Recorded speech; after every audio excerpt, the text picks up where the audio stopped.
सलमान निजामी यही इलाज है इनका, तभी कश्मीर शांत होगा। और आप लोग तो उम्मीद कर रहे हैं कि एनकाउंटर और तेजी से और आगे बढ़े, आप लोगों के लिए अच्छा, कश्मीर के लिए अच्छा। देखिए, मैं कश्मीर से हूं और मुझे दुख है कि हमारा देश का सैनिक जो है भाजपा की नीतियों की वजह से आज गोली खा रहा है। पुंछ में एनकाउंटर चल रहा है, हर रोज रिपोर्ट आती है, एक सैनिक शहीद हो गया, 2 हो गए, 3, ये तो गिनती चल रही है। और जो समित पात्रा जी यहाँ बोल रहे हैं, मैं तो इनके साथ सैकड़ों मैंने डिबेट्स की है। 370 के बाद इन्होंने कहा था, देखिए भाई 1 महीने के बाद जो है आतंकवाद कश्मीर में खत्म हो जाएगा। देखिए आप बहुत चिल्ला रहे थे, आज क्या हुआ? क्या हुआ आपका? पहले तो बोला था कि नोटबंदी के बाद, आपने उनको इंटरप्ट नहीं किया, मुझे बोलने दीजिए। फिर कहा 370 के बाद, नहीं हुआ साहब। और हमने उस वक्त भी आपको कहा कि पाकिस्तान एक एनिमी नेशन है, वो हमें मालूम है। क्या सलमान निजामी पाकिस्तान बिना बुलाए बिरयानी खाने गया था? कौन गए थे? हमारे आदरणीय श्री नरेंद्र मोदी जी के वहां। आप बैक सीक्रेट टॉक्स पाकिस्तान के साथ कर रहे हैं, चाइना अंदर घुसा हुआ है, लेकिन आप अफगानिस्तान के तालिबानों के साथ कतर में बात कर रहे हैं। यहाँ देश में कह रहे हैं वो आतंकवादी हैं। साहब आप खुद कंफ्यूज हैं, कश्मीर को हैंडल कैसे करना है? आपका इंटेलिजेंस कहाँ है कश्मीर में? सलमान निजामी, आप मुझे बताइए। 17 आतंकियों को मार दिया और मारे, लेकिन सरकार की नीतियों की वजह से हमारे सेना जो है इस वक्त जो है बॉर्डरों पे लड़ रही है, और भाजपा के प्रवक्ता यहाँ बैठ के अपनी छाती थपथपा रहे हैं। ये लाल चौक में क्यों नहीं जा रहे आज? ये मनोरंजन करे वहां लाल चौक में, जो जश्न मना रहे थे 370 का, आज क्यों नहीं कर रहे हैं? अभी देखिए डिबेट खत्म होते होते मैं कह रहा हूँ 20-22 हो जाएंगे।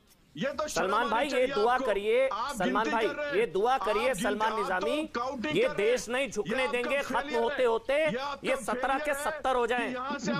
ये दुआ करिए 17 के 70 हो जाए। खैर संबित आप बोलिए। संबित काउंटिंग कर रहे हैं आप? हाँ मैं काउंटिंग कर रहा हूँ, ये तो जितने आएंगे उतने मारे जाएंगे ना, मैं तो काउंटिंग कर रहा हूँ। मैं आज बहुत खुश हूँ, ये जितने आतंकी आप काउंटिंग कर रहे हैं। डिमोनेटाइजेशन के बाद और आर्टिकल 370 के बाद ये डिबेट्स तो हुई थी कि क्या आतंकवाद समाप्त हो जाएगा।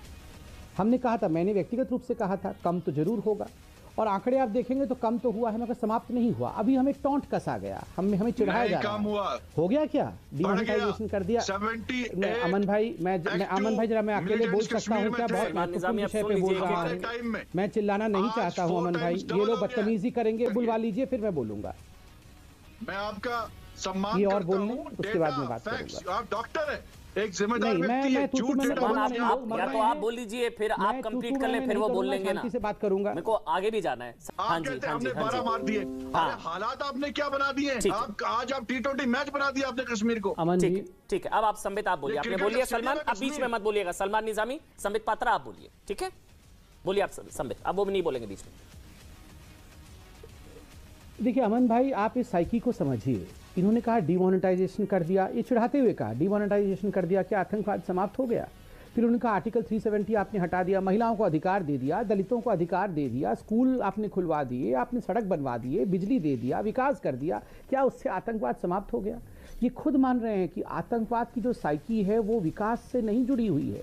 आतंकवाद की साइकी धर्म के साथ जोड़ करके किस प्रकार वहां एक धर्म विशेष को सफाया कर देना।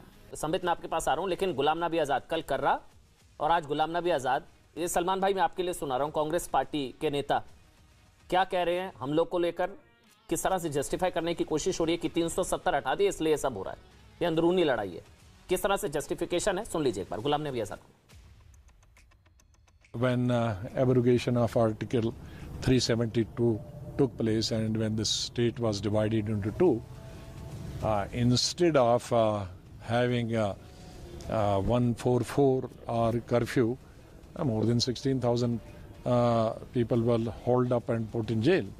So that has worsened the things. Instead of improving the things worsen. Salman Nizami, cover fire जरूरी होता है आतंकवादियों को कि 370 हटा दिया इस वजह से 16,000 लोगों को जेल में डाल दिया, इसलिए उनकी भड़ास है, खुन्नस है, उन्होंने हथियार उठा लिया और भून दिया? ये अंदरूनी लड़ाई है, पाकिस्तानी आतंकियों का कोई लेना देना नहीं है। क्या आतंकियों को कवर फायर जरूरी होता है क्या सलमान भाई? कोई कवर नहीं कर रहा है, कौन बोल रहा है? और गुलाम नबी आजाद साहब, आपको मालूम है कौन शख्स है वो, जिनके ऊपर 30 आतंकवादी हमले हुए कश्मीर में? और गुलाम नबी आजाद साहब के टाइम पे मिलिटेंट जो है एक्टिव सिर्फ 78 थे, आज 5 टाइम्स बढ़ चुके हैं। ये एक एक्सपीरियंस लीडर आपको सलाह दे रहा है। आपको समझना चाहिए कश्मीर में जो आज हालात आपने पैदा किए किस वजह से।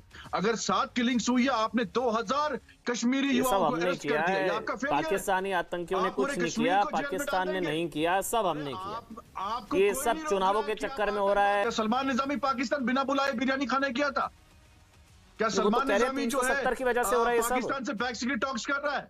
कौन कर रहा है बातचीत पाकिस्तान के साथ? 370 हटाने की वजह से हो रहा है सलमान भाई। बात यह है कि इसका आउटकम क्या है, इसका सॉल्यूशन क्या है, वहां तक जाने की जरूरत है। अब हम काउंटिंग करेंगे कि इतने लोग मर गए, वो मर गया, ऐसे ये कब तक चलेगा? आपने कहा था सॉल्यूशन इसका 370 हटाना है, लेकिन वो फेल हो गया। अब नेक्स्ट क्या करेंगे आप? आपने स्टेट भी छीन ली हमसे, कहा इसका सॉल्यूशन यही होगा, लेकिन फेल हो गए ना। इसलिए हमें रूट कॉज में जाने की जरूरत है। आप दिल्ली में एक बात कहते हैं, कश्मीर में दूसरी बात कहते हैं। कश्मीर के जो वहां के जिम्मेदार ऑफिसर हैं पुलिस के, वो कहते हैं कि यूथ जो है मिसगाइडेड है, उसको जो है एलिनेट जो है आपकी पॉलिसीज की वजह से किया गया। आपने जो है ऐसे कानून बनाए कि अगर कोई पत्थर उठाता है उस पे जी उसको नौकरी नहीं देंगे, उसको पासपोर्ट नहीं देंगे। हमें वाजपेयी जी की पॉलिसी फॉलो करनी चाहिए। मोदी जी तो खुद कह रहे थे इनके हाथ में कलम होना चाहिए, बंदूक नहीं। तो कैसे आप वो पॉलिसीज बनाइए ताकि युवा जो हैं वो मिसलीड ना हो, दूर ना जाएं, आपके करीब आए। इसलिए आप 10 को मारेंगे 20 और पैदा होंगे, 20 को मारेंगे 40 और, ये तो चलता रहेगा। इसका सबसे बड़ा जो आउटकम है, रिजल्ट ये है कि आप वहां के युवाओं को कॉन्फिडेंस में लीजिए और ये पॉलिसीज जो है आप मत कश्मीर में लागू करिए। युवा का मतलब ये बशीर डार, ये गनी, हुसैन डार, हसन नाइको, अहमद शाह, अहमद डार, निंगरू, सोफी, मेरे पास तो लिस्ट है 17 के 17 की। इनको आप युवा तो नहीं कह रहे ना, बच्चा तो नहीं कह रहे, इनसे तो नहीं बात करनी ना। नहीं थोड़ी ना बात करेंगे। देखिए पॉलिसी जो डीजीपी है वो अनाउंस करते हैं। जो कश्मीर में एनकाउंटर होता है वहां जो पुलिस ऑफिसर होता है वो अनाउंस करता है आप सरेंडर करिए, आपको मेन स्ट्रीम में लाएंगे, आपको अरेस्ट नहीं करेंगे। यही पॉलिसी है।